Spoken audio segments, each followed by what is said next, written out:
প্রথম আপনাদের থেকে আমি একটা মিনিট সময় নেব শুধু এটা বোঝানোর জন্য যে নীতি আয়োগ কি। দ্রুত বলি, না হলে এক মিনিটের সময়সীমা পেরিয়ে যাবে। নীতি আয়োগ হচ্ছে national institution for transforming India. এটা একটা গভর্নমেন্ট এজেন্সি। তৈরি হয় কবে? 2015 সালের 1 জানুয়ারি, অর্থাৎ আজ থেকে 10 বছর আগে। জুরিসডিকশন হচ্ছে government of the Republic of India, headquarters new দিল্লিতে। আমি বাজেটের প্রসঙ্গ ছেড়ে দিচ্ছি। গভর্নমেন্ট একটা এজেন্সি, যার চেয়ারপারসন হচ্ছে নরেন্দ্র মোদী। সুমন ব্রে হচ্ছে ভাইস চেয়ারপারসন, বিভিআর সুব্রমণিয়াম হচ্ছে সিইও। গভর্নমেন্ট এজেন্সি কার আন্ডারে রয়েছে? That is under the ministry of planning. Website www.niti.gov.in। আমি এই অংশটুকু এই কারণের জন্য পড়লাম, কেন্দ্রীয় সরকারি একটি এজেন্সি যাদের কাজ হচ্ছে রাজ্য এবং কেন্দ্রের সম্পর্কের ক্ষেত্রে নতুন সমীকরণ তৈরি করা। এর আগে ছিল প্ল্যানিং কমিশন, পরিবর্তন হয় বিজেপি সরকার তৈরি করবার পর। আফটার 2015 সালের 1 জানুয়ারি নীতি আয়োগ তৈরি হয়। কয়েকদিন আগে আপনারা জানেন যে বাংলা সম্পর্কে ব্যাখ্যা করে বিহারের ম্যাপকে উজ্জ্বল করে দেখানো হয়েছিল। তার বিরুদ্ধে অভিযোগ ছিল এই রাজ্যের মুখ্যমন্ত্রী চিঠি লিখেছিলেন এই বিষয়ে। কিন্তু সেই নীতি আয়োগ এই বাংলাকে অন্যান্য রাজ্যের চাইতে অনেকটা এগিয়ে থাকা রাজ্য বললেন। এটা আমাদের কাছে গর্বের, কারণ আমরা বাংলাভাষী, আমরা বাঙালি, এই পশ্চিমবঙ্গের আমরা মানুষ। এবং পাশাপাশি এটা গর্ব আমাদের এই রাজ্যের প্রশাসনিক প্রধানেরও, কারণ তিনি রাজ্যের মুখ্যমন্ত্রী, সবার অভিভাবক। মুখ্যমন্ত্রী আজকে এক্স হ্যান্ডেলে কি পোস্ট করেছেন একবার দেখুন। আসি একবার দ্রুত দেখাই এক্স হ্যান্ডেলে পোস্ট মুখ্যমন্ত্রীর। মুখ্যমন্ত্রী এখানে খুব পরিষ্কার লিখেছেন যে রাজ্যের এই যে প্রশংসা, তার জন্য তিনি গর্ব অনুভব করছেন। উল্লেখ করা আছে কর্মসংস্থান, শিক্ষা, স্বাস্থ্য, লিঙ্গ অনুপাতে এগিয়ে রয়েছে বাংলা। নীতি আয়োগের রিপোর্টে স্বীকৃতির কথা তুলে ধরেছেন মুখ্যমন্ত্রী। শিক্ষা এবং কর্মসংস্থান দুটো জায়গায় বাংলা এগিয়ে রয়েছে। 2022-23 অর্থবর্ষে যেখানে রাজ্যের বেকারত্ব ছিল 2.2%, সেখানে দেখা যাচ্ছে কেন্দ্র সরকার অর্থাৎ জাতীয় গড় 3.2%। ফলে রাজ্যের বেকারত্ব কমেছে, এটা বলার অপেক্ষা রাখে না। পাশাপাশি কোন দিকে? শিক্ষা রয়েছে, স্বাস্থ্য রয়েছে, সমস্ত ক্ষেত্রেই জাতীয় গড়ের চাইতে বাংলার গড় বেশ ভালো। কাজেই সেই জায়গায় দাঁড়িয়ে নীতি আয়োগ বলছে যে বাংলা এগিয়ে রয়েছে অনেকের থেকে। আমি চলে আসব আজকের আলোচনায় সরাসরি।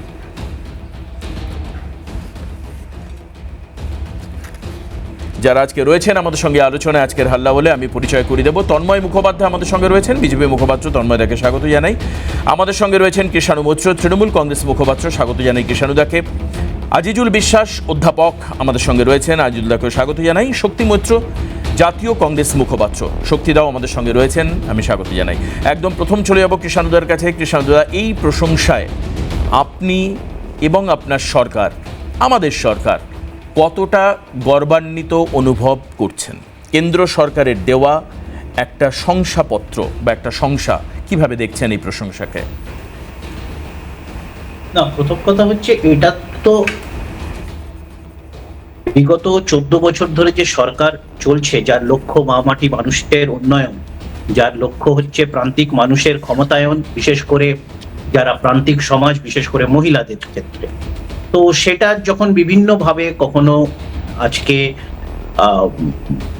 কন্যাশ্রীর মতো প্রকল্প যারা বিশ্ব বরেণ্য হয়েছে, বিশ্বের অন্যতম শ্রেষ্ঠ প্রকল্প হিসেবে যাকে পুরস্কৃত করা হয়েছে, বা আজকে যেটা নীতি আয়োগের, এগুলো তো পরিসংখ্যান, এগুলো তো কারুর কোনো ইচ্ছা অনুসারে কাউকে পুরস্কার দিলাম বা দিলাম না, এটা তো নয়, এটা তো পরিসংখ্যান, বিভিন্ন রাজ্যের পরিসংখ্যান। এবং পরিসংখ্যানটা আমরাও কালেক্ট করছি না, এটা কেন্দ্রের নিজস্ব যে প্ল্যানিং কমিশনের বদলে যেটা এখন আছে নীতি আয়োগ। যে নীতি আয়োগ আগে প্ল্যানিং কমিশনের সময় হতো, যে কেন্দ্রের তার নিজস্ব ডিপার্টমেন্ট অফ প্ল্যানিং এর মাধ্যমে তারা এই ডেটাগুলো কালেক্ট করতো, এবং তারা প্রত্যেক বছর বা 2-4 বছর অন্তর অন্তর তারা এই লিস্টগুলো জারি করে। এবং এইগুলো মানে এক একটা ডিপার্টমেন্ট বা এক একটা ক্ষেত্রে হয়, এডুকেশন, হেলথ, কখনো এডুকেশনের আবার হায়ার এডুকেশন, স্কুল এডুকেশন, হেলথেও rural, urban, semi urban, government aided, government, তারপরে বিভিন্ন আরো আছে বেকারত্ব, ইনফ্লেশন, মুদ্রাস্ফীতি। তো এই যে বারবার আমরা দেখছি যে এর আগেও তো আমরা ক্লেম করেছি, বলা হতো আমরা নাকি ডেটা দিই না, কখনো যে জাতীয় সুরক্ষা যেটা ন্যাশনাল ক্রাইম রেকর্ড ব্যুরো, সেখানেও আমরা দেখেছি বারংবার কলকাতা শহর, পশ্চিম বাংলাকে পুরস্কৃত করতে হচ্ছে, পরিসংখ্যান বলছি। এখন মানে একটা ঘটনা সেটা যদি আমি 24 ঘন্টা ধরে বলি, তাহলে সেটা তো 24টা ঘটনা হয়ে যায় না, সেটা একটা ঘটনাই থাকে। ঠিক সেরকমই পশ্চিম বাংলার নিশ্চয়ই আমরা কখনো দাবি করছি না যে আমরা একদম পুরো শ্রেষ্ঠ হয়ে গেছি, আমাদের কোনো ভুল ত্রুটি নেই, বা আমরা আমাদের আর উন্নয়নের নতুন করে এগিয়ে যাওয়ার জায়গা নেই। নিশ্চয়ই এখনো অনেক পথ চলা বাকি আছে, কিন্তু তার মধ্যেও যে বাকিদের সাথে এটা একটা অ্যাচিভমেন্ট, এটা একটা অ্যাচিভমেন্ট কিষাণুদা। নিশ্চয়ই যখন সারা দেশের পরিসংখ্যান একদিকে, সেখানে যখন আমরা এত জনসংখ্যা নিয়ে এত বহির্রাজ্যের যে পরিযায়ী শ্রমিকের ভার বহন করে যে 2 কোটি আজকে বাংলাতে পরিযায়ী, অন্য রাজ্যের পরিযায়ী আজকে ওয়ার্কফোর্স বাংলাতে কাজ করছে, সেই সব তাদের সব ফেসিলিটি দিয়ে পরেও যদি আমরা সোশিও ইকোনমিক ইন্ডেক্সে এত পারফর্ম করছি, ন্যাশনাল অ্যাভারেজ থেকেও ভালো যাচ্ছি একটা পপুলার স্টেট হয়ে, তো নিশ্চয়ই এটা একদম। কিষাণুদা, আমার আপনার কাছে একদম এই অর্ডারেই দ্বিতীয় প্রশ্ন থাকবে। আপনি বললেন যে একটা ঘটনা যদি 24 বার দেখানো হয়, সেটা তো আর 24 বার ঘটে না, এর জন্য আপনি বিরোধীদেরকে দায়ী করবেন না, মিডিয়াকে?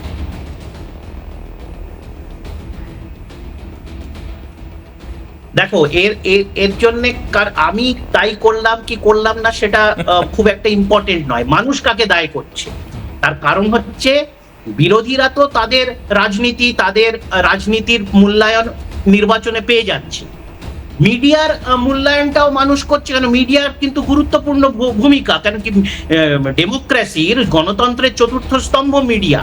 আর মিডিয়াকেও ভেবে দেখতে হবে যে আজকে 75 বছর দেশের স্বাধীনতার অতিক্রান্ত হওয়ার পর আমরা এই বিগত বছরে, বিগত 10-11 বছরে বা 5-7 বছরে গদি মিডিয়া শব্দটা প্রথমবার শুনছি, যেটা আমরা আগে কখনো ছোটবেলায় বা আমাদের কলেজ জীবনে বা আমাদের অল্প বয়সে আমরা শুনিনি।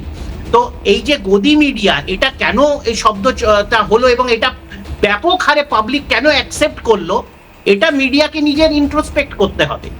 আমি কি বললাম, যাই হোক, আপনার এই বক্তব্য পরিষ্কার যে মিডিয়া সামহাউ মিডিয়ার একটা অংশ ম্যানিপুলেটেড। আমি দ্বিতীয় জায়গায় কিষাণুদার কাছে পরপর প্রশ্ন করছি, আমি অন্যদের কাছে আসছি। কিষাণুদা, আমার আরেকটা জায়গা, কয়েকদিন আগে যখন বাংলার কথা বলে বিহারের ম্যাপকে হাইলাইট করে দেখানো হলো, এখন এই মুহূর্তে দাঁড়িয়ে আপনি কি মানছেন যে রাহুল সিনহার ওই বক্তব্য ঠিক? কারণ উনি বলেছিলেন it is just only a technical error, আপনারা বলছিলেন ইন্টেনশনালি বাংলাকে মেলাইন করবার চেষ্টা করা হচ্ছে। রাহুল সিনহার বক্তব্য ঠিক মানছেন? না, রাহুল সিনহার বক্তব্যটাকে আমি খুব একটা গুরুত্ব দিচ্ছি না। ইন্টেনশনাল কি আনইনটেনশনাল মেনে নিতাম যদি ঘটনাটা একটা মানে ওয়ান অফ অ্যান ইনসিডেন্ট হতো, কিন্তু এরকম ঘটনা তো পারপেচুয়ালি ঘটছে। আজকে বাংলার ভোটারের এপিক কার্ডের ক্রমাঙ্ক, নাম্বার, সিরিয়াল নাম্বার, সেই এক সিরিয়াল নাম্বারে দেখা যাচ্ছে উত্তরপ্রদেশ, হরিয়ানা, গুজরাট, রাজস্থান, মধ্যপ্রদেশের ভোটারের এক সিরিয়াল নাম্বার দিয়ে দেওয়া হচ্ছে। এটা কি ইন্টেনশনাল না এটা মিস্টেক? আমরা তো শুধু বাংলার ক্ষেত্রে হলো কেন, এই যে বাংলাতে রাজনৈতিকভাবে পরাজিত হয়ে যখন দেখছে যে ভাই কোনোভাবে আজকে একেবারে মানে গণতান্ত্রিক, আমি বুঝতে পেরেছি আপনি বলছেন যে গণতান্ত্রিক প্রক্রিয়াতে বাংলার রাজনৈতিক শক্তি তৃণমূলের সঙ্গে না পেরে ওঠে, এটা বিরোধীদের একটা পরিকল্পিত চক্রান্ত। আমি ঠিক এই জায়গা নিয়ে তন্ময় দা আমাদের সঙ্গে রয়েছেন। এখানে দের নেই, এটা বিজেপি আছে। হ্যাঁ, সরি, বিজেপি এইগুলো তো কলকাতাটা তো কেন্দ্র সরকারকে মানে সামনে দাঁড় করিয়ে হচ্ছে। এইগুলো বিজেপি এবং বিজেপির জোট সঙ্গীরা আছে। এটাতে আমি বুঝতে পেরেছি, আমি বুঝতে পেরেছি। আমি যদি এই ক্ষেত্রে উত্তর নর্যাতে সরাসরি তন্ময় মুখোপাধ্যায়ের কাছে না গিয়ে যদি শক্তি মৈত্রর কাছে যাই, তাহলে শক্তিদা মনে হয় খুব সম্ভবত বলবেন যে এটা হচ্ছে বিজেপি আর তৃণমূলের ভাই ভাই খেলা। আমি সেটা করব না, পরে আসছি শক্তিদার কাছে, তন্ময়দার কাছে যাচ্ছি। তন্ময়দা, যে নীতি আয়োগ, আমি একটা জায়গায় একটু বলতে চাই যে নীতি আয়োগ খুব পরিষ্কারভাবে যেখানে একেবারে কেন্দ্রীয় সরকার দ্বারা পরিচালিত একটি এজেন্সি, তারা রাজ্যের একাধিক জায়গায় তারা প্রশংসাসূচক মানে বক্তব্য রাখছে। এর আগেও আমরা দেখেছি লক্ষ্মীর ভাণ্ডার সহ, কন্যাশ্রী সহ বিভিন্ন ক্ষেত্রে কেন্দ্রীয় প্রশংসা পেয়েছে এই রাজ্য। তাহলে আপনারা এই সর্বক্ষেত্রে রাজ্যের পিছিয়ে পড়ার কথাটা বলে গল্প তৈরি করতে চাইছেন, নাকি শুধু রাজনীতি করতে হবে বা রাস্তায় নামতে হবে কিছু একটা বলতে হবে, এইটা বলতে চাইছেন? কিন্তু আপনাদের কেন্দ্র সরকারের তথ্য তো তা বলছে না। তাহলে তো পুরো আপনাদের এই আন্দোলন, বিক্ষোভ, চারিদিকে চিৎকার চেঁচামেচি করা, রেগুলার লাইভ ওয়েকে হ্যাকল করা, সবটা ইন্টেনশনাল মনে হচ্ছে। কেন করছেন এমন? দেবাশিস, প্রথমেই বলি যে নীতি আয়োগ কখনো বলেনি যে পশ্চিমবাংলা এগিয়ে বা এগিয়ে বাংলা, সেটা বলেছে তৃণমূল। এখন আমার প্রশ্ন হচ্ছে যে আপনি এই এগিয়ে বাংলা বললে আপনি কি বোঝেন? আপনি কি এগিয়ে বাংলা বললে বোঝেন বাংলা হচ্ছে 17 নম্বর স্থানে দেশে, 20 নম্বর স্থানে দেশে, 25 নম্বর স্থানে দেশে, না 1 নম্বর বা 2 নম্বর বা 3 নম্বরের মধ্যে আছে? আপনি কোনটা বোঝেন বলুন? যদি আপনি বোঝেন যে এগিয়ে বাংলা বলতে আমি বুঝি বাংলা অন্তত প্রথম, দ্বিতীয় বা তৃতীয় বা চতুর্থের মধ্যে থাকবে, তাহলে আমি বলবো যে অধিকাংশ ক্ষেত্রে নীতি আয়োগের রিপোর্টে কোথাও বলেনি, সব জায়গাতে বাংলা ফেল করেছে। না, কিন্তু জাতীয় গড়ের চাইতে তো রাজ্যের গড় ভালো দেখছি। আমি বলছি এবার আপনি বললেন গড়ের কথা, তাহলে গড়ের মানে কি হলো? অ্যাভারেজ। এবং এখানে যে এই যে মমতা বন্দ্যোপাধ্যায় আজকে যে টুইট করে লিখেছেন, প্রতিটা ক্ষেত্রে তিনি লিখেছেন যে ন্যাশনাল অ্যাভারেজের থেকে বাংলা বেশি, এবং কোনগুলো যেগুলো থেকে আছে পেয়েছেন সেগুলো খুঁজে খুঁজে সেইগুলো বলেছেন। তার মানে কি হলো? ন্যাশনাল অ্যাভারেজ গড়, এটা মনে রাখতে হবে। সেখানে হচ্ছে এগিয়ে বাংলা হলো না। এবার আমি আপনাকে বলছি যে উনি আবার খুঁজে খুঁজে মাইক্রোস্কোপ দিয়ে দেখে দেখে বলেছেন, এই জন্য দেখবেন ওখানে লেখা আছে ইনফ্যান্ট মোর্টালিটিতে অ্যাভারেজের থেকে একটু বেশি। এবার আপনি ওইটাকে দেখুন, ম্যাটারনাল মোর্টালিটি, যারা বাচ্চা জন্মাবে, প্রসূতি মায়েদের মৃত্যু কি হচ্ছে, দেখবেন পিছিয়ে বাংলা। আজকে 70 আমাদের টার্গেট 2030-এর মধ্যে করার, 8টা স্টেট অলরেডি অ্যাচিভ করেছে। পশ্চিমবঙ্গে সেই রেট এখন 97, সেটা বেড়ে এখন 103 হয়েছে। পশ্চিমবঙ্গে ওটা বাড়ছে। আর সেটা হবে না কেন?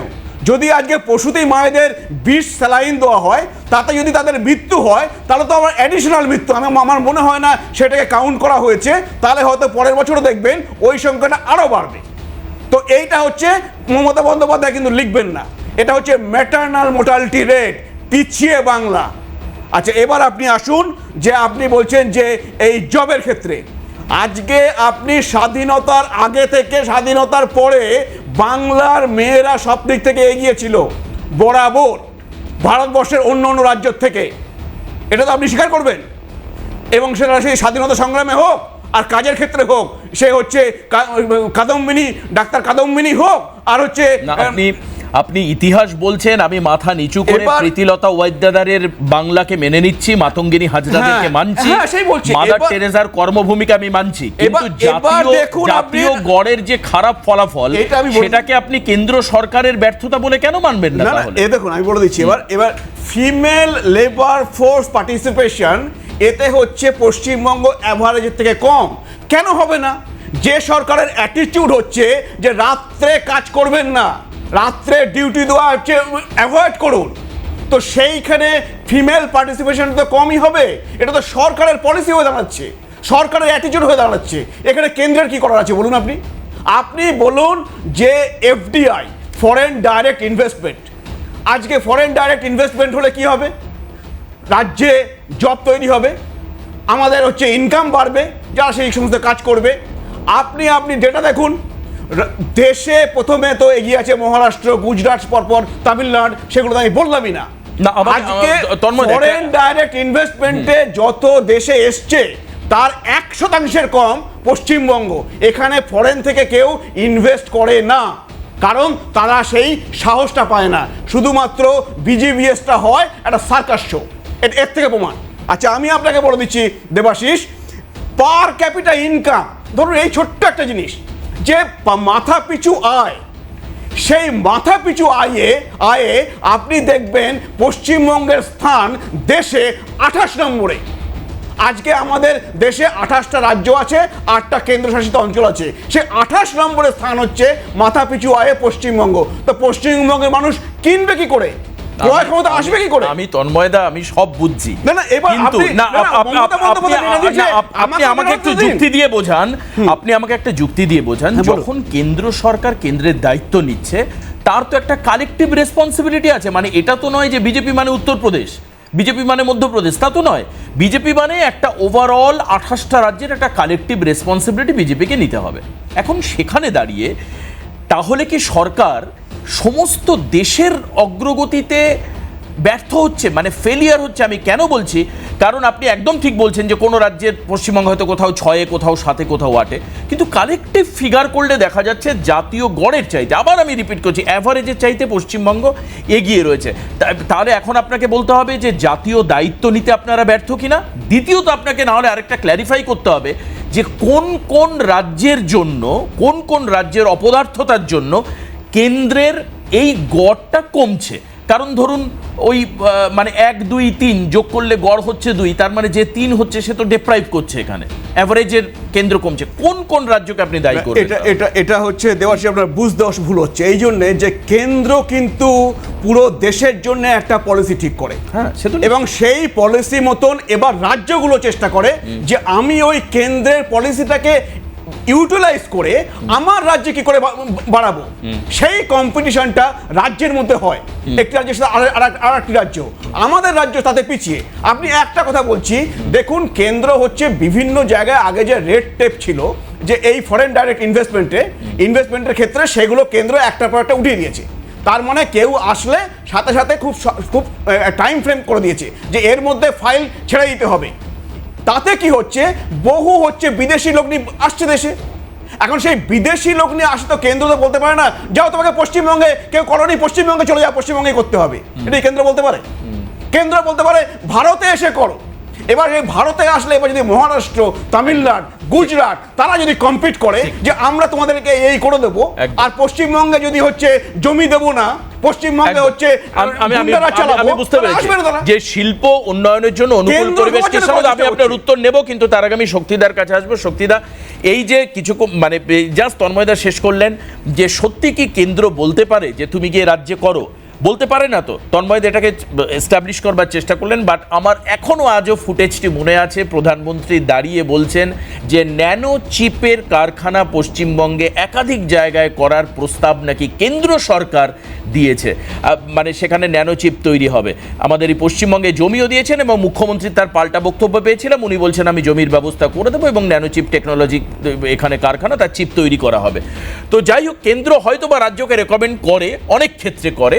এবার এটাকে কি আপনারা গট আপ দেখছেন? মানে যেভাবে তন্ময়দা একেবারে ঝাঁঝালো আক্রমণ কিষাণুদাকে করলেন, আর কিষাণুদা বললেন যে সত্যি বাংলা এগিয়ে রয়েছে, এটা তাদের কন্টিনিউয়াস এফার্টের ফল। এখানে দাঁড়িয়ে আপনার অবস্থান কি? অবশ্যই শক্তিদার কথা শুনবো। তার আগে নীতি আয়োগ এর প্রশংসা, খুশি কিষাণুদারা। তন্ময়দা বলছেন ভালো জিনিসগুলোকে বেছে বেছে সামনে আনা হয়েছে। আদতে এর পেছনে সেই অর্থে বাংলায় গিয়ে বলা যায় না, কিন্তু বাংলার প্রশংসাও করা যাবে না এই ক্ষেত্রে, কারণ একাধিক ত্রুটি বিচ্যুতি তন্ময়দা বললেন। আমি শক্তিদার কাছে যাব, কিন্তু তার আগে সৌম্য আইচ রায়, কংগ্রেস মুখপাত্র, তিনি কি বলছেন শোনাই একবার, শুনুন। মানে এ বলে আমায় দেখ, ও বলে আমায় দেখ। মানে ক্লাসের মধ্যে দুটোই ছাত্র, তার মধ্যে একজন বলছে আমি ফার্স্ট হয়েছি, একজন বলছে আমি সেকেন্ড হয়েছি। তো দুজনেই তো ছাত্র। জাতীয় গড় বেকারত্বে 3.8, আর পশ্চিমবঙ্গ 2 সামথিং। মানে 100 জনের মধ্যে 4 জন, আর এখানে হচ্ছে 3 জন। তো তাই উনি মানে একটু কম, তো ফলে উনি একটু খুব খুশি হয়েছেন নীতি আয়োগের বৈঠকে। অর্থাৎ বাস্তবের মাটিতে দাঁড়িয়ে দেখতে গেলে যে পশ্চিমবঙ্গে বেকারত্বের হার দিন দিন বাড়ছে। তাহলে এই যে 100 দিনের কাজকে দেখিয়ে দেওয়া বারবার করে, যে বিরাট কর্মসংস্থান, হ্যাঁ, আর লিঙ্গ বৈষম্যের অনুপাতে পশ্চিমবঙ্গ বরাবরই এগিয়েছিল। বরাবরই একটা ভালো জায়গায় থাকে লিঙ্গ বৈষম্যের যে ডেটা থাকে। আমাদের বাংলার মানুষ অনেক সচেতন। নীতি আয়োগের বৈঠকে অ্যাভারেজ দেখাচ্ছেন। আগে বাংলাকে তুলনা করা হতো মহারাষ্ট্রের সাথে, আগে বাংলাকে তুলনা করা হতো গুজরাটের সাথে কর্মসংস্থান, বাংলাকে তুলনা করা হতো বড় বড় রাজ্যের সাথে। আজকে জাতীয় গড়, যেখানে জাতীয় গড় মানে কি, জাতীয় গড়ের মধ্যে এমনও রাজ্য আছে যে রাজ্যে কার্যত কিচ্ছু নেই, বেকারত্বের হার খুব খারাপ, তাহলে জাতীয় করটা নেমে গেল। এখন উনি বলছেন জাতীয় কর থেকে আমারটা কম, ফলে আমি ভালো আছি, তার মানে আমার উন্নতিটা কার থেকে বেশি? উত্তর পূর্বাঞ্চলের কোনো ছোটখাটো রাজ্যের থেকে বেশি, বা বিহারের থেকে বেশি। কর্ণাটকের সাথে তুলনা। শক্তিদা, দেবাশিস, ঘটনাটা হচ্ছে আলোচনা হলো, কৃষাণু বলেছেন, তন্ময়বাবু বলেছেন। আমি একটা কথা বলি, যেটা দেখা যাচ্ছে নীতি আয়োগ, এটা 2015 সালের আগে তুমি বলেছো এটা প্ল্যানিং কমিশন ছিল, পরবর্তীকালে এটার নাম হয়েছে নীতি আয়োগ।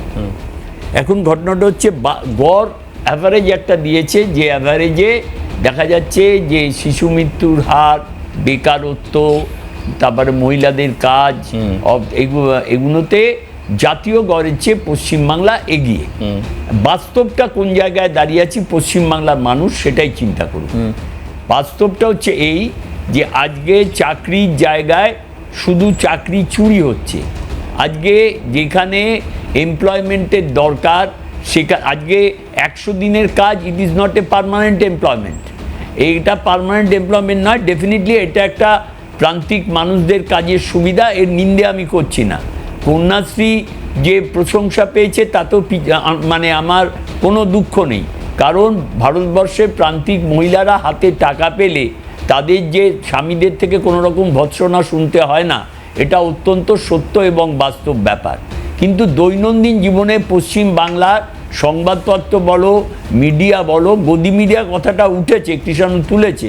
আমি যেটা বলছি যে আজকে খুললেই মহিলাদের ধর্ষণ, আজকে খুললেই যে আরজিকরের ঘটনা, আজকে খুললেই চারিদিকে একটার পর একটা বোমা বিস্ফোরণ, আজকে খুললেই যে আবার থ্রেট কালচার শুরু হয়েছে বিভিন্ন ডাক্তারদের ওপর। এই বাস্তব ঘটনাটাকে এড়িয়ে যাওয়ার কোনো জায়গা নেই। আর মহিলারা কাজ করবে না, রাত্রিবেলা কাজ করবে না, কোনো সভ্য দেশে এটা কখনো কোনো গভর্নমেন্ট ডিক্লেয়ার করতে পারে না। কারণ এখন আইটির যুগে এখন বহু কর্মসংস্থান আছে যেখানে মহিলারা রাত্রি 8টা, 9টা, 10টা, 11টা, 12টায় তারা কেউ প্রবেশ করে, কেউ কর্মস্থল থেকে বাইরে আসে। সেইখানে জাতীয় আজকে এটা ঘটনা যে ছোট ছোট রাজ্যগুলোর সঙ্গে গড় করতে গেলে অটোমেটিক্যালি হয়তো পশ্চিমবাংলা এগোবে। উত্তর পূর্বাঞ্চলের যে সমস্ত জায়গা আছে, এবং ভারতবর্ষে এমনও রাজ্য আছে যে রাজ্যগুলোতে হয়তো জিরো ডেভেলপমেন্ট, সেইখানে দাঁড়িয়ে আমার একটাই প্রশ্ন, আমার প্রশ্ন হচ্ছে পশ্চিমবাংলার মাটিতে আজকে কর্মসংস্থান বলুন, আজকে মহিলাদের নিরাপত্তা বলুন, আজকে সাধারণ মানুষের জীবনযাত্রার মান বলুন, আজকে চারিদিকে একটার পর একটা বোমা বিস্ফোরণ বলুন, আজকে দিনের পর দিন বিভিন্ন জায়গায় ধর্ষণ বলুন, এগুলো কেন ঘটবে? এর কারণটা কি? একটা সরকার ক্ষমতায় এসছে 13 বছর আমাদের থেকে বেরিয়ে গিয়েই তো জন্মটা হয়েছে এই সরকারের, এর মধ্যে তো কোনো মিথ্যে নেই। সেই সরকার রাজ্য চালাচ্ছে এবং প্রায় this is the third time 2026 সালে আবার তারা গণতান্ত্রিক রায়ের সামনে এসে দাঁড়াবে, এবং সেখানে কি হবে না হবে সেইটা আজকে পশ্চিমবাংলার মানুষ যে জ্বালা যন্ত্রণা নিয়ে বেঁচে আছে, পশ্চিমবাংলার মানুষ প্রতিবাদের মানুষ, পশ্চিমবাংলার মানুষ অগ্রগতির মানুষ, পশ্চিমবাংলার মানুষ যে নারীদের ইজ্জত রক্ষার মানুষ, পশ্চিমবাংলার মানুষ মা বোনদের আজকে যেভাবে দেখে, যে দৃষ্টিভঙ্গিতে দেখে, আজকে সেই জায়গায় দাঁড়িয়ে আপনার বাড়ির মেয়েটা, আমার বাড়ির বোনটা কাজে গেলে বা পড়াশুনোয় গেলে নির্ভয়ে তারা বাড়ি ফিরতে পারবে কিনা, সেই প্রশ্ন জিজ্ঞাসার চিহ্ন হয়ে দাঁড়াচ্ছে। এই প্রশ্নের উত্তর নিশ্চয়ই মুখ্যমন্ত্রীকেই দিতে হবে।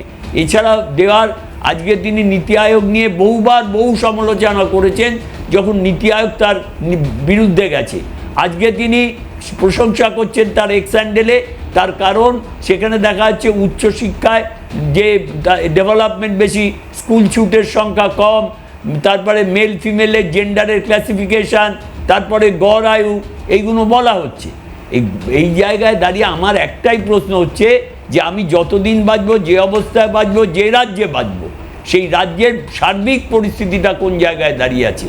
তাই আমি মনে করি যে এই নীতি আয়োগের যে পরিসংখ্যান বা মমতা বন্দ্যোপাধ্যায় যেটা নিয়ে আজকে কৃতিত্ব দাবি করছেন, এটা আসল চিত্র নয়।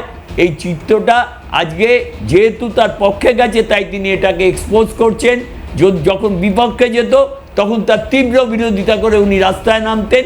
আর একটা কথা যেটা দরকার, যে পরিযায়ী যে 2 লক্ষ শ্রমিক কর্মচারী আছে, এটা আজকের থেকে নয়, স্বাধীনতার পরবর্তীকাল থেকেই পশ্চিম বাংলায় পরিযায়ী শ্রমিকরা আছে এবং তারা নির্ভয়ে চাকরি বাকরি করেছে।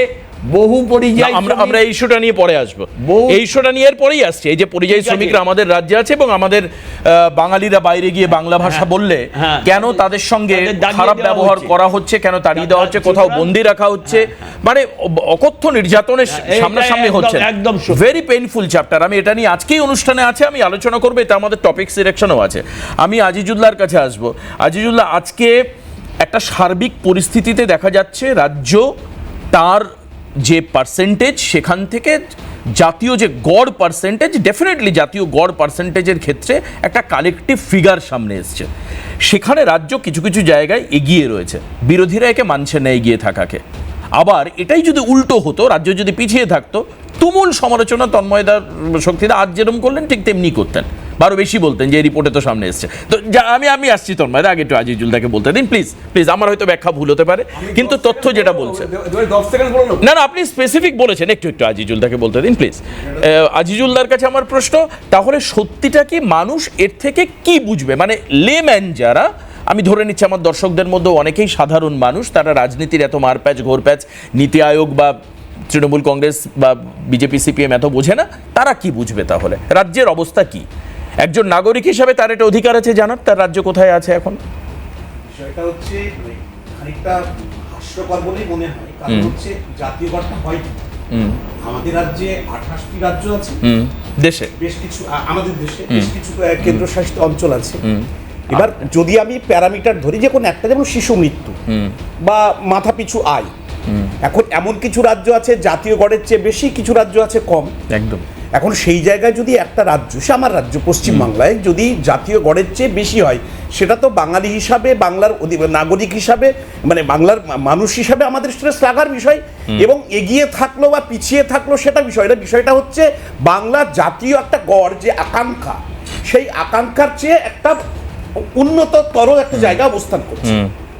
তার মানে এই নয় যে সব জায়গায় সব প্যারামিটারে হয়তো এগিয়ে আছে, কিন্তু বিষয়টা হচ্ছে যে সংসদীয় গণতন্ত্রে একটা জিনিস বুঝতে হবে, যে কোনো নির্বাচিত সরকারের সামনে চ্যালেঞ্জ থাকে, সেই চ্যালেঞ্জ পূরণে কিছু সাফল্য থাকে, কিছু ব্যর্থতা থাকে। আমাদের রাজ্যকে আর গুজরাটকে একভাবে দেখবো না এই কারণে, কারণ গুজরাটের যত সব 100টা লোকের মধ্যে কটা লোক শহরে থাকে, কটা লোক গ্রামে থাকে, আর বাংলায় কটা লোক শহরে থাকে, কটা লোক গ্রামে থাকে, এই একটা গুরুত্বপূর্ণ বিষয়। সুতরাং একই প্যারামিটারে সব আমরা আলোচনা করতে পারবো না।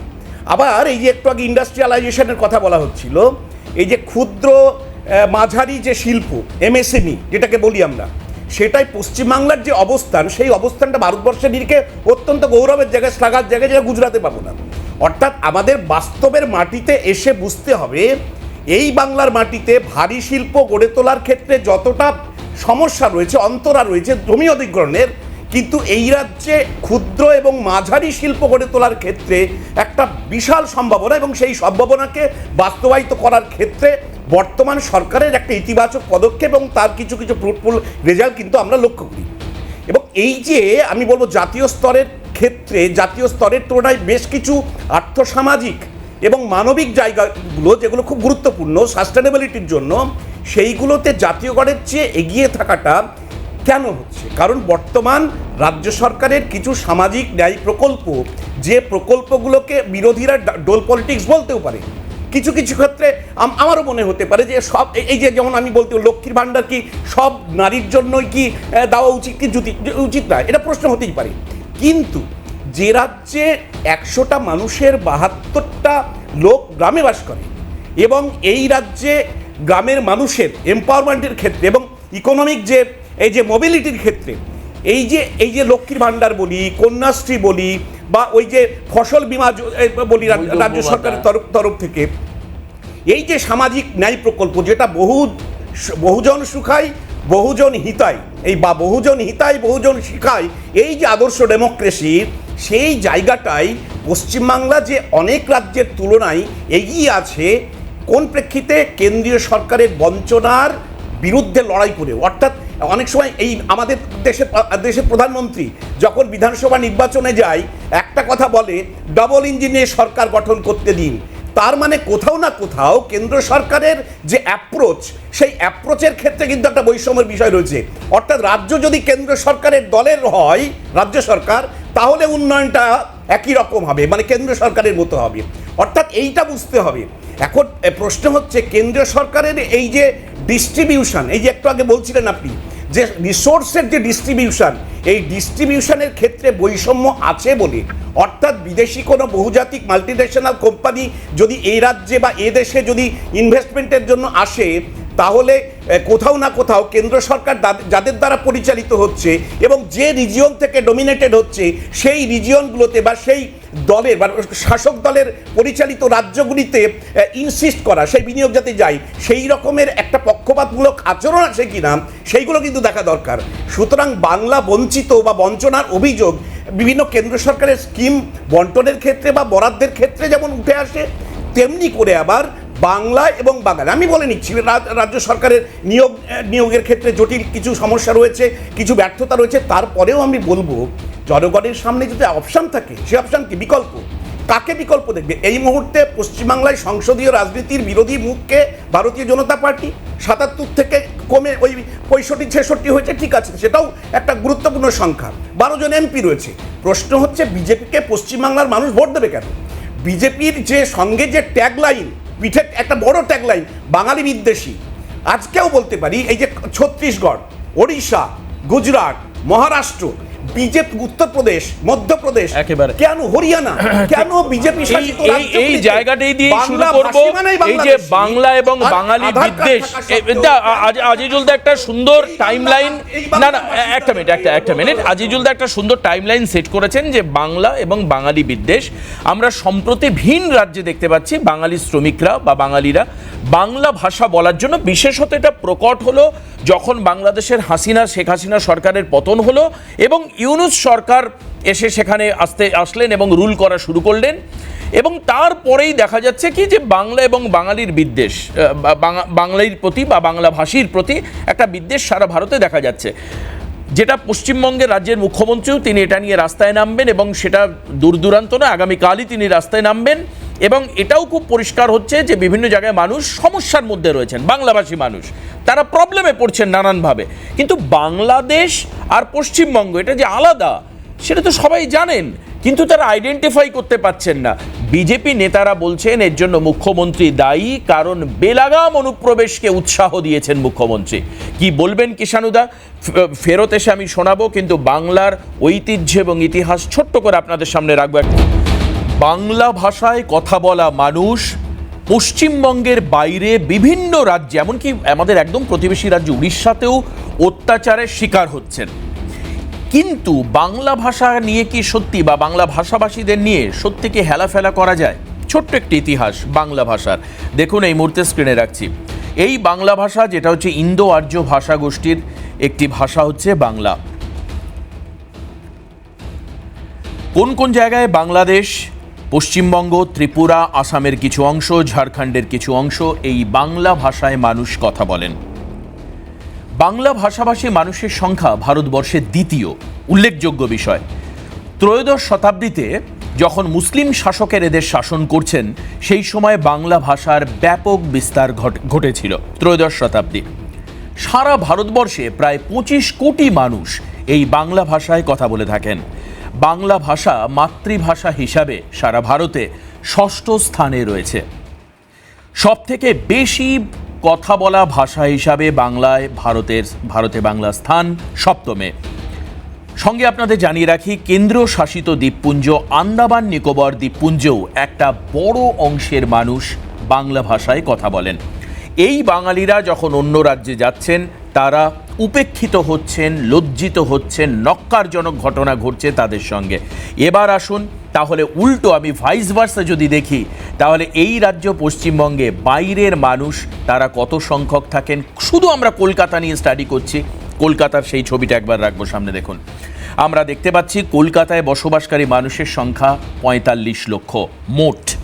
তার মধ্যে ৩৬% মানুষ তারা হচ্ছেন মারোয়ারি, বিহারি এবং উর্দু ভাষী মুসলিম। এছাড়াও কলকাতায় বসবাস করে যে সমস্ত সম্প্রদায় তারা হলো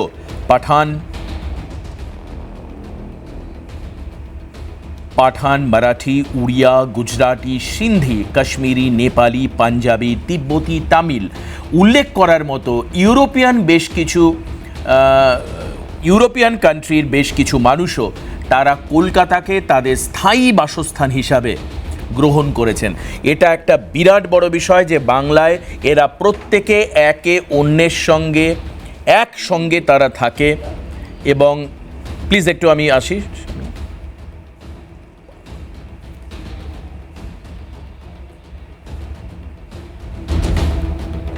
এবং এটা অত্যন্ত একটা গুরুত্বপূর্ণ বিষয় যে বাংলা কখনো বহিরাগত শব্দটির সঙ্গে পরিচিত ছিল না, যেটা নতুন হয়েছে। এটা উল্লেখ করার মতো বিষয় যে বাংলা চিরকাল সাদরে সবাইকে সম্ভাষণ জানিয়ে এসছে, সেটা যে ধর্মের মানুষ হোক, যে সম্প্রদায়ের মানুষ হোক। তাহলে আজকে এই বিভেদ, বৈরিতা এবং এই যে ডিস্টিংগুইশ করা হচ্ছে, একটা পার্থক্য দেখতে পাওয়া যাচ্ছে কেন? অনুপ্রবেশ শব্দটার সঙ্গে আমরা সবাই পরিচিত, অনুপ্রবেশ ঘটছে।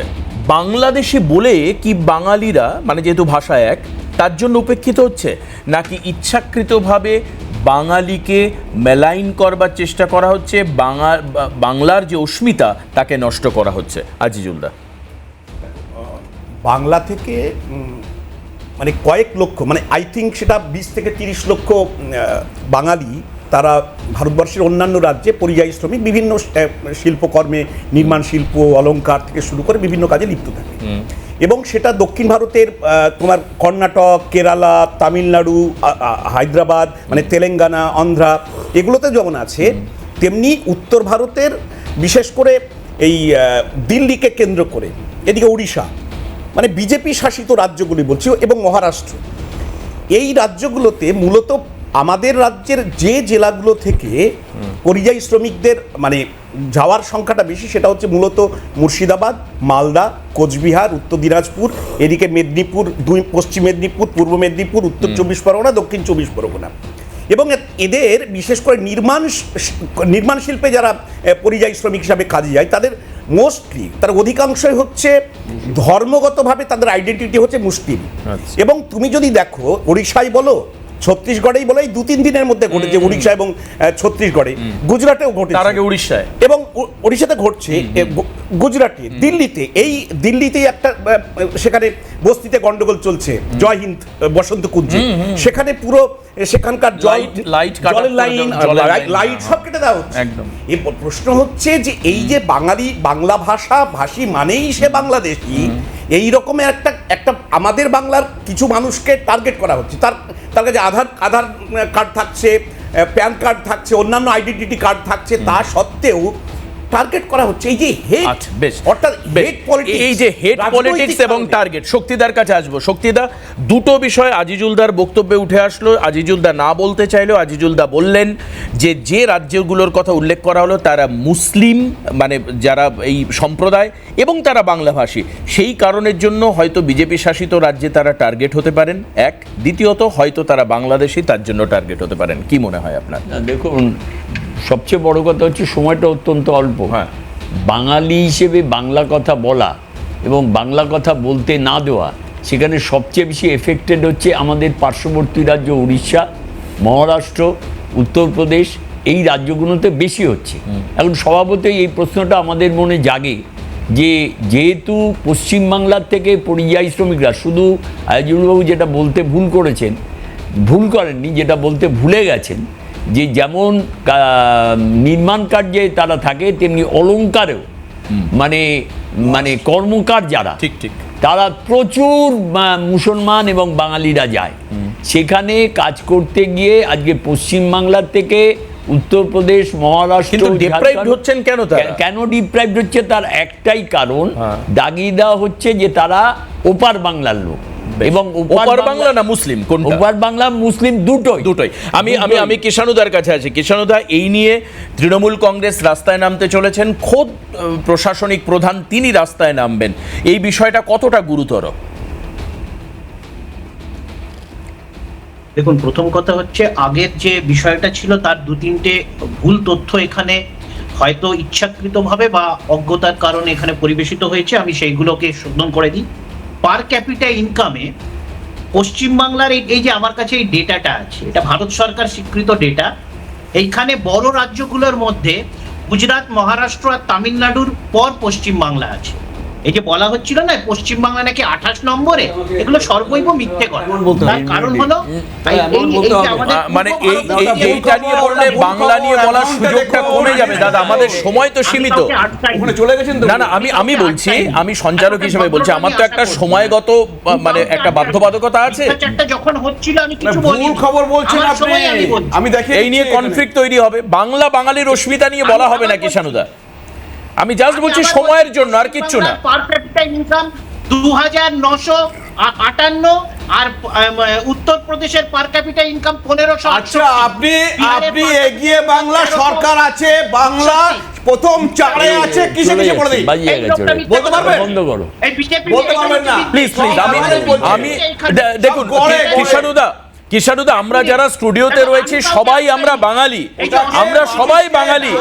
বাঙালির স্বাভিমান, বাংলার আভিজাত্য নষ্ট হচ্ছে কিনা প্লিজ, এই স্ট্যাটিস্টিক্যাল কনফ্লিক্ট আমরা অন্য সময় করতে পারবো, কিন্তু আপনার থেকে আমি জাস্ট 2 লাইন শুনবো কিষাণুদা, প্লিজ তন্ময়দা একটু বলতে দিন, আমাকে শেষ করতে হবে একদম টাইমে। বাংলার অস্মিতা নষ্ট হওয়ার পেছনে কারণটা কি? তার কারণ হচ্ছে যে এই যে বিজেপির মতো অসভ্য প্রতিনিধি নিজের সময় মিথ্যে কথাগুলো বললে আমি বলছি, আপনি বলে দিন বাংলা কোন কোন প্যারামিটারে প্রথম 3 বা 4 আছে। বাংলার অস্মিতা নিয়ে বলা হলো না, বাংলার অস্মিতা নিয়ে বলা হলো না, প্লিজ কিষাণু ছেড়ে দাও, অফ করে দাও। বলছে জরিপে, সার্ভেতে, সেন্সাসে যদি কেউ নিজের পরিচয় বাংলা ভাষী হিসেবে দেয় তাকে অনুপ্রবেশকারী হিসেবে চিহ্নিত হবে। এবং আজিজুল দা খুব ভালো বলেছেন, কিন্তু আজিজুল দাকে একটা জায়গায় সংশোধন করে দিন যে এটা শুধু মুসলমানদের সাথে হচ্ছে না, আজকে উড়িষ্যাতে হিন্দু বাঙালি আক্রান্ত হচ্ছে। জাস্ট 2 লাইনে বলতে হবে, একদম তন্ময়দাকে দিয়ে শেষ করব। তন্ময়দা প্লিজ। আমি বললাম না, দেখুন আজিজুল দা বললেন নাকি বাংলা থেকে নাকি 30 লক্ষ পরিযায়ী শ্রমিক, তাতেই পরিষ্কার কেমন এগিয়ে বাংলা, কেমন চাকরি হচ্ছে এখানে। তারপরে আমি বলছি, আমি বলছি এই আলোচনাটাই অন্য জায়গায় চলে যাচ্ছে, আলোচনাটাই অন্য জায়গায় চলে যাচ্ছে। আজকে আর কিন্তু হাতে সময় আমি দিতে পারবো না, প্লিজ। যে দেখুন এখানে আমাদের রাজ্য থেকে fake Aadhaar card, fake ration card, fake ID নিয়ে যাচ্ছে। আজকে আর হাতে সময় নেই, আমি সবাইকে ধন্যবাদ জানাবো, আমি সবাইকে ধন্যবাদ জানাই, কিন্তু বাঙালি হিসাবে আমি চাই বাংলার যে পুরনো যে ঐতিহ্য, যে ইতিহাস, বাংলার যে স্বাভিমান, অস্মিতা, বাংলা যে মাথা উঁচু করে আমরা বাঙালি বলে গর্ব করি, সেই স্বাধীনতা আন্দোলন থেকে শুরু করে আমি প্লিজ এই জায়গাটা যাতে কোনোভাবে কালিমালিপ্ত না হয়, এই জায়গাটা কোনোভাবে যাতে কালিমালিপ্ত না হয়, আমরা এটা চাইবো। সবাই মিলে, দল, মত, ধর্ম সবার উপরে উঠে বাংলার স্বাভিমান, আভিজাত্য রক্ষা হোক। আজকে এখানে শেষ করবো হাল্লা বল। অবশ্যই পরবর্তী অনুষ্ঠান রয়েছে আপনার কথা, শিলাদিত্যের সঙ্গে থাকছে রুদ্রনীল, সঙ্গে থাকবেন।